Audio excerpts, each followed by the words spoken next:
શ્રી ગણેશાય નમઃ. મિત્રો, આપ જોઈ રહ્યા છો યુટ્યુબ આપણી ચેનલ આવો સત્સંગમાં આપ સૌનું સ્વાગત છે. મિત્રો, અત્યારે નવરાત્રી દરમિયાન આપણે સાંભળી રહ્યા છીએ શ્રી દુર્ગા સપ્તસતી પાઠ, જેમાં 13 અધ્યાય છે અને દેવી મહાત્મય દ્વારા દેવીની કથા સંભળાવવામાં આવી છે. ભગવતી દેવીની સ્તુતિ વંદના દ્વારા આ દુર્ગા સપ્તસતીમાં આપણે જે પાઠ કરીએ છીએ, નવરાત્રી દરમિયાન જ નહીં પરંતુ નિત્ય જે ભક્તો પાઠ કરે છે તેની ઉપર દેવીય કૃપા વરસતી રહે છે. માની કૃપા પ્રાપ્ત કરવા માટે દુર્ગા સપ્તસતીનો પાઠ અત્યારે આપણે કરી રહ્યા છીએ, જેમાં 1 થી 5 અધ્યાય આપણે સાંભળી ચૂક્યા છીએ. આજે આ વિડીયોમાં સાંભળીશું અધ્યાય 6 અને 7. એ પહેલાં આપણે દુર્ગા સપ્તસતીનો પાઠ કરીએ ત્યારે કવચ છે, અર્ગલા છે અને શ્રી રાત્રિ સુક્તમનો પાઠ પણ કરાય છે. આજે આપણે રાત્રિ સુક્તમનો પાઠ કરીને ભગવતી દેવીનું મહાત્મય એવી શ્રી દુર્ગા સપ્તસતીનો પાઠ સાંભળીશું, 6 અને ત્યારબાદ 7. જો આપને આ વિડીયો પસંદ આવે તો લાઈક કરજો, શેર કરજો. આપ આ ચેનલ પહેલી વખત જોઈ રહ્યા છો તો સબસ્ક્રાઈબ કરી લેજો, જેથી આવનાર વિડીયોની માહિતી આપ સુધી તુરંત પહોંચી શકે. ધન્યવાદ. ઓમ જયંતી મંગલા કાલી ભદ્રકાલી કપાલિની દુર્ગા ક્ષમા શિવા ધાત્રી સ્વાહા સ્વધા નમસ્તુતે. બોલો માં ભગવતી દુર્ગા દેવીની જય. સૌપ્રથમ રાત્રિ સુક્તમનો પાઠ કરવામાં આવે છે, જેથી માં ભગવતી કે જે રાત્રિની અધિષ્ઠાત્રી દેવી છે તેની કૃપા પ્રાપ્ત થાય. કારણ કે નવરાત્રિ એટલે કે રાત્રિના સમયે માં ભગવતીની ઉપાસના કરવી સર્વશ્રેષ્ઠ મનાય છે. શક્તિદાયિની, ભક્તિદાયિની માં હૃદયમાં દીપ જ્યોતિ પ્રગટાવે છે, અજવાળા પાથરે છે જીવનમાં ભક્તોના. એટલા માટે રાત્રિ કે જે ઘોર અંધકારમય હોય છે ત્યારે માતાનું આરાધન કરવાથી જીવનમાં પ્રકાશ ફેલાય છે. રાત્રિને આપણે દુઃખ, કષ્ટ, પીડામાં પણ સમાવેશ કરી શકીએ છીએ અને રાત્રિ એટલે ઘોર અંધકાર. માટે જ્યારે દેવીની આપણે આરાધના કરીએ છીએ ત્યારે સકારાત્મક પ્રભાવ જીવનમાં આવે છે અને નકારાત્મક પ્રભાવ આસુરી તત્વ છે, રાક્ષસી તત્વ છે કે પછી ભૂત પ્રેત બાધા આદિ જે છે તેનું સમન થાય છે. માટે દેવી ભગવતીની ઉપાસના રાત્રિના સમયે થાય છે. માં ભગવતી દેવીની આ સ્તુતિ કે જેને વેદોક્ત રાત્રિ સુક્તમ કહેવાય છે તેનો પાઠ કરીને ત્યારબાદ દુર્ગા સપ્તસતીનો પાઠ કરવો જોઈએ. રાત્રિ દેવતાના પ્રતિપાદક સૂક્તને રાત્રિ સૂક્ત કહે છે. આ રાત્રિ દેવી 2 પ્રકારની છે, એક તો જીવરાત્રિ અને એક તો ઈશ્વરરાત્રિ. જીવરાત્રિ એ છે કે જેમાં દરરોજ જગતના સાધારણ જીવોનો વ્યવહાર લુપ્ત થાય છે. ઈશ્વરરાત્રિ એ છે કે જેમાં ઈશ્વરના જગતરૂપ વ્યવહારનો લોપ થાય છે. એટલે જ કાળરાત્રિ અથવા તો મહાપ્રલય રાત્રિ કહેવાય છે. તે સમયે કેવળ બ્રહ્મ અને તેમની માયા શક્તિ કે જેને અવ્યક્ત પ્રકૃતિ કહે છે તે શેષ બચેલા રહે છે. આના અધિષ્ઠાત્રી દેવી છે માં ભુવનેશ્વરી. રાત્રિ સૂક્ત વડે માનું સ્તવન થાય છે. મહતત્વ વગેરે રૂપી વ્યાપક ઇન્દ્રિયો થકી સર્વત્ર સમસ્ત વસ્તુઓને પ્રકાશિત કરનારી આ રાત્રિ દેવી પોતે ઉત્પન્ન કરેલા જગતના જીવોના શુભ અને અશુભ કર્મોને વિશેષ રૂપે જુએ છે અને તેમને અનુરૂપ ફળોની વ્યવસ્થા કરવા માટે સઘળી વિભૂતિઓ ધારણ કરે છે. આ દેવી અમર છે અને તે સમગ્ર વિશ્વને નીચે ફેલાવનારી વેલીઓ વગેરેને તથા ઉપર વધનારા વૃક્ષોને પણ વ્યાપ્ત કરીને સ્થિત છે. એટલું જ નહીં, આ દેવી જ્ઞાનમયી જ્યોતિથી જીવોના અજ્ઞાનરૂપી અંધકારનો નાશ કરી દે છે. પરા ચેત શક્તિરૂપી રાત્રિ દેવી આવીને પોતાની ભગીની બ્રહ્મ વિદ્યામયી ઉષા દેવીને પ્રગટ કરે છે, જેનાથી અવિદ્યામય અંધકાર આપોઆપ જ નષ્ટ થઈ જાય છે. તે રાત્રિ દેવી અત્યારે મારા પર પ્રસન્ન થાઓ કે જેમના આગમનથી અમે પોતાના ઘરોમાં સુખે સૂતા છીએ. બરાબર એ જ રીતે કે જેવી રીતે રાત્રિના સમયે પક્ષીઓ વૃક્ષો પર બનાવેલા પોતાના માળાઓમાં સુખેથી શયન કરે છે, તે કરુણામયી રાત્રિ દેવીના ખોળામાં સમસ્ત ગ્રામવાસી મનુષ્યો, પગે ચાલતા ગાય, ઘોડા વગેરે પશુઓ પાંખોથી ઉડતા પક્ષીઓ તેમજ કીડા પતંગિયા વગેરે કોઈ પ્રયોજનથી યાત્રા કરનારા મુસાફરો અને બાજ વગેરે સુખેથી સૂએ છે? હે રાત્રિમયી ચિત્ત શક્તિ, તમે કૃપા કરીને વાસનામયી આગને તથા પાપમય અગ્નિને આરામથી અલગ કરો. કામ વગેરે ચોર સમુદાયને પણ દૂર કરો. ત્યાર પછી અમારે માટે જેમની કૃપાથી સુખેથી સંસાર સાગર તરી શકાય એવા બની જાઓ. હે ઉષા દેવી, રાત્રિના અધિષ્ઠાતા હે દેવી, બધી તરફ ફેલાયેલા આ અજ્ઞાનમય કાળ અંધકાર મારી પાસે આવી પહોંચ્યો છે. તમે તેને ઋણની જેમ દૂર કરો. જેમ તમે ધન આપીને ભક્તોના ઋણ દૂર કરો છો, તેવી જ રીતે જ્ઞાન આપીને અમારા આ અજ્ઞાનને પણ દૂર કરો. હે રાત્રિ દેવી, તમે દૂધ આપનારી ગાય જેવા છો. હું તમારી પાસે આવીને સ્તુતિ વગેરે થકી તમને મારે પોતાને અનુકૂળ કરું છું. પરમ વ્યોમ સ્વરૂપ પરમાત્માના પુત્રી, તમારી કૃપાથી હું કામ વગેરે શત્રુઓને જીતી ચૂકી છું. તો તમે સ્તોમની જેમ મારું આ હવિષ્ય પણ ગ્રહણ કરો. કાળનો પણ નાશ કરનારા વેદોએ જેમની સ્તુતિ કરી છે એવા વિષ્ણુ શક્તિ, શિવ શક્તિ, બ્રહ્મ શક્તિ, દેવમાતા અદિતિ અને દક્ષપુત્રી સતી તથા પાપોનો નાશ કરનારા અને કલ્યાણ કરનારા હે દેવી ભગવતીને અમે પ્રણામ કરીએ છીએ. આ રીતે વેદોક્ત રાત્રિ સૂક્તમ દ્વારા મા ભગવતીની સ્તુતિ કરીને ત્યારબાદ દુર્ગા સપ્તસતીનો અધ્યાય સંભળાય છે. આવો આપણે સાંભળીએ દુર્ગા સપ્તસતી અધ્યાય 6. ધૂમ્રલોચનનો વધ. સૌપ્રથમ દેવીનું ધ્યાન કરાય છે. હું સર્વજ્ઞેશ્વરી ભૈરવના ખોળામાં નિવાસ કરનારા પરમ શ્રેષ્ઠ દેવી પદ્માવતીનું હું ચિંતન કરું છું. તેઓ નાગરાજના આસન પર બેસેલા છે. નાગોના ફણોમાં શોભતા મણિઓની વિશાળ માળાથી તેમની દેહલતા ઉત્કૃષ્ટ દેખાય છે. તેમનું તેજ સૂર્ય સમાન છે. 3 નેત્રો તેમની શોભામાં વૃદ્ધિ કરી રહ્યા છે. તેઓ પોતાની ભુજાઓમાં માળા, કુંભ, ખોપરી અને કમળ ધારણ કરેલા છે તથા તેમના મસ્તક પર અર્ધચંદ્રનો મુગટ શોભી રહ્યો છે. આપણે આગળના અધ્યાયમાં દૂત અને દેવીનો સંવાદ સાંભળેલો હતો.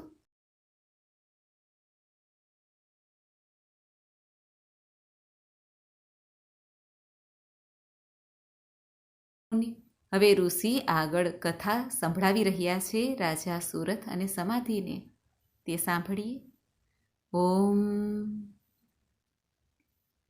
ઋષિ કહે છે, હે રાજન, દેવીનું કહેવું સાંભળીને દૂતને ઘણો ક્રોધ થયો અને તેણે દૈત્યરાજ પાસે જઈને બધો વૃત્તાંત વિસ્તારપૂર્વક કહી સંભળાવ્યો.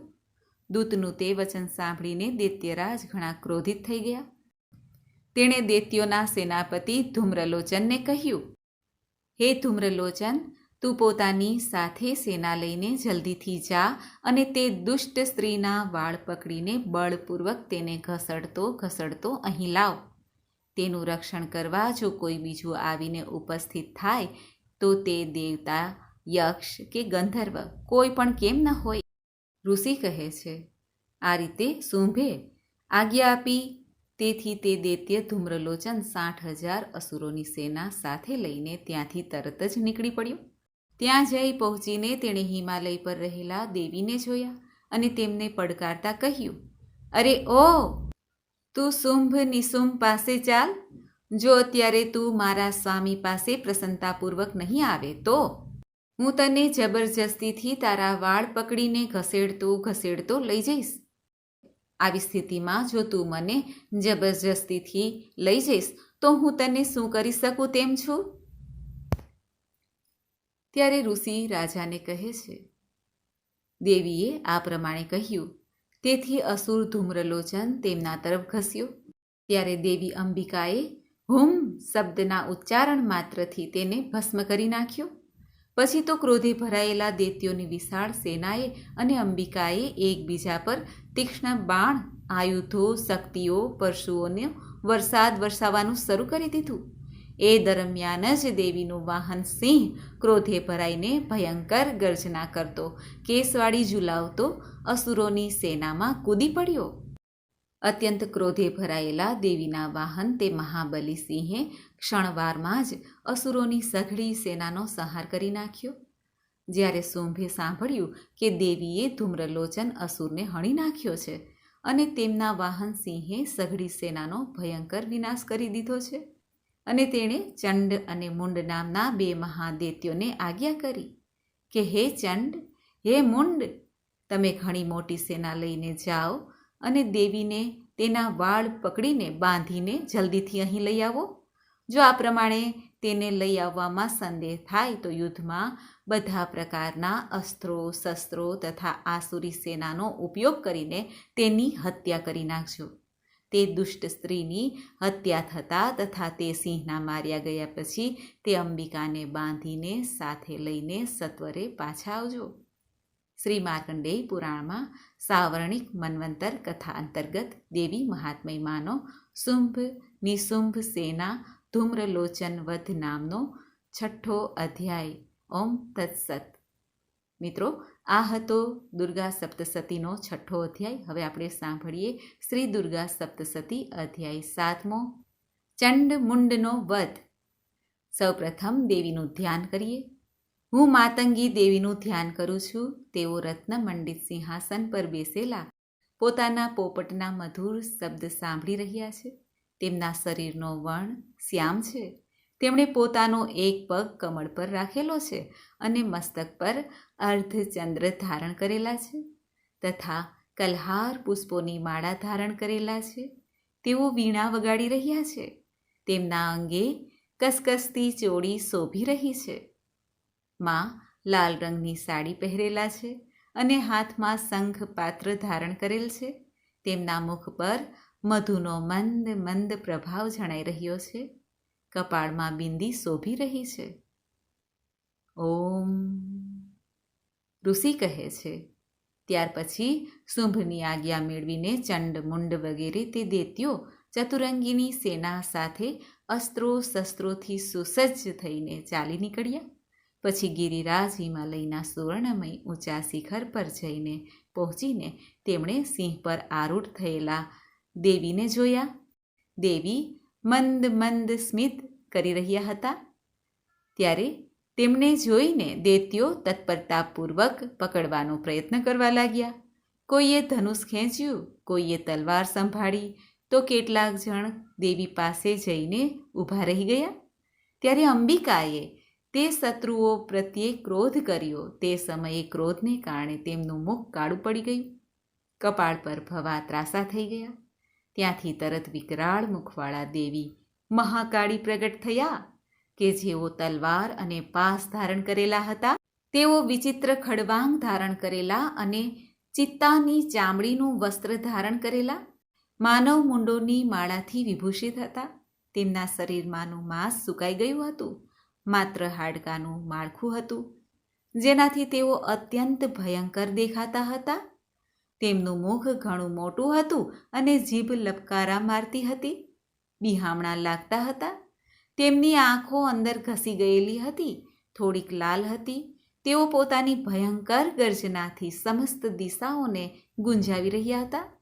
મોટા મોટા દૈત્યોના વધ કરતા તે કાલિકા દેવી દૈત્યોની તે સેના પર વેગપૂર્વક તૂટી પડ્યા અને તે બધાનું ભક્ષણ કરવા લાગ્યા. તેઓ પાર્શ્વરક્ષકો, અંકુશધારી, મહાવતો, યોદ્ધાઓ અને ઘંટ સહિત કેટલાય હાથીઓને એક જ હાથે પકડીને મુખમાં મૂકી દેતા હતા. આ પ્રમાણે ઘોડા, રથો, સારથીઓ સહિતના રથારૂઢ યોદ્ધાઓને મુખમાં નાખીને તેઓ તેમને ઘણી ભયાનક રીતે ચાવી નાખતા હતા. કોઈના વાળ પકડી લેતા, કોઈનું ગળું દબાવી દેતા, કોઈને પગથી કચડી નાખતા હતા. અસુરોએ છોડેલા મોટા મોટા અસ્ત્રો શસ્ત્રોને તેઓ મુખથી પકડી લેતા હતા અને રોષે ભરાઈને તેમને દાંતોથી પીસી નાખતા હતા. દેવી કાલિકાએ બળવાન અને દુરાત્મા દૈત્યોની તે સઘળી સેનાઓને રોડી નાખી, ખાઈ લીધી. કેટલાય મારી ભાગ્યા. કોઈને તલવારથી હણી નાખ્યા, કોઈને ખડવાંગથી પીટી નાખ્યા, કેટલાક અસુરો દાંતોના અગ્રભાગથી કચડાઈ જઈને મૃત્યુ પામ્યા. આ પ્રમાણે દેવીએ અસુરોની તે સઘળી સેનાને ક્ષણવારમાં જ મારી નાખી. આ જોઈને ચંડ અત્યંત ભયાનક એવા કાલિકા દેવી તરફ ઘસ્યો તથા મહાદૈત્ય મુંડે પણ અત્યંત ભીષણ બાણોની વૃષ્ટિ કરી. હજારો વાર ચલાયેલા ચક્રોથી તે ભયાનક આંખોવાળા દેવીને ઢાંકી દીધા. તે અનેક ચક્રો દેવીના મુખમાં સમાઈ જતા એવા લાગતા હતા કે જાણે અનેકાનેક સૂર્યમંડળો વાદળોના ઉદરમાં પ્રવેશી રહ્યા હોય. ત્યારે ભયંકર ગર્જના કરનારા દેવી કાલિકાએ અત્યંત રોષે ભરાઈને ભયાનક અટ્ટહાસ્ય કર્યું. તે સમયે તેમના વિકરાળ મુખમાંના મુશ્કેલીથી જોઈ શકાતા દાંતોના તેજને લીધે તેઓ અત્યંત ઉજ્જવળ દેખાતા હતા. દેવીએ ઘણી મોટી તલવાર હાથમાં લઈને હુમનો ઉચ્ચાર કરીને ચંડ પર હુમલો કર્યો. તેના વાળ પકડીને તેજ તલવારથી તેનું માથું કાપી નાખ્યું. ચંડને માર્યો ગયેલો જોઈને હવે મુંડ પણ દેવી તરફ ઘસ્યો. ત્યારે દેવીએ રોષે ભરાઈને તેને પણ તલવારથી ઘાયલ કરી ધરતી પર ઢાળી દીધો. મહાપરાક્રમી ચંડ અને મુંડને માર્યા ગયેલા જોઈને બાકી બચેલી સેના ભયથી વ્યાકુળ થઈ ઉઠી અને ચારેય તરફ નાસભાગ કરવા લાગી. ત્યારબાદ દેવી કાલિકાએ ચંડ અને મુંડના મસ્તક હાથમાં લઈને દેવી ચંડિકાની પાસે જઈને પ્રચંડ અટ્ટહાસ્ય કરતા કહ્યું. દેવી બોલ્યા, હે દેવી, મેં ચંડ અને મુંડ નામના 2 મહાપશુઓ તમને સમર્પિત કર્યા છે. હવે યુદ્ધરૂપી યજ્ઞમાં તમે પોતે જ શુંભ અને નિશુંભનો વધ કરજો. ઋષિ રાજા સુરથ અને સમાધિને કહે છે. ત્યાં લેવાયેલા ચંડ અને મુંડ નામના તે મહાદૈત્યોને જોઈને કલ્યાણમયી દેવી ચંડિકાએ કાલિકા દેવીને મધુર વાણીમાં કહ્યું. ચંડિકા દેવીએ મહાકાલીને કહ્યું, હે દેવી, તમે ચંડ અને મુંડને લઈને મારી પાસે આવ્યા છો, તેથી સંસારમાં તમે ચામુંડા નામે વિખ્યાત થશો, ખ્યાતિ પામશો. ઇતિ શ્રી માર્કંડેય પુરાણમાં સાવર્ણિક મન્વંતર કથા અંતર્ગત દેવી મહાત્મયમાંનો ચંડ મુંડનો વધ નામનો 7મો અધ્યાય. ઓમ તત્સત. તો મિત્રો, આપણે સાંભળ્યો દુર્ગા સપ્તસતી અધ્યાય 6 અને 7મો. મને આશા છે કે આપને આ વિડીયો જરૂર પસંદ આવ્યો હશે. દુર્ગા સપ્તસતીનો પાઠ કરીને ત્યારબાદ માને ક્ષમા પ્રાર્થના કરાઈ છે. હે પરમેશ્વરી, મારા વડે રાત દિવસ હજારો અપરાધ થતા રહે છે. આ મારો દાસ છે, આમ સમજીને તમે મારા એ અપરાધને કૃપા કરીને ક્ષમા કરો. હે પરમેશ્વરી, હું આહ્વાન કરવાનું જાણતો નથી, જાણતી નથી, વિસર્જન કરવાનું જાણતો નથી, જાણતી નથી, અને પૂજા કરવાનું પણ, માટે આપ મને ક્ષમા કરો. હે દેવી, મેં મંત્રહીન, ક્રિયાહીન, ભક્તિહીન જે પૂજા કરી છે તે સર્વે હે સુરેશ્વરી તમારી કૃપાથી પૂર્ણ થાવ. સેંકડો અપરાધો કરીને પણ જે મનુષ્ય તમારા શરણે આવીને હે જગદંબા કહીને તમને પોકારે છે તેને તે ગતિ પ્રાપ્ત થાય છે કે જે બ્રહ્મા વગેરે દેવતાઓને પણ સુલભ નથી. હે જગદંબિકા, હું અપરાધી છું, પરંતુ તમારા શરણે આવેલ છું. અત્યારે અનુકંપાને પાત્ર દયનીય છું. તમે જેમ ઈચ્છો તેમ કરો.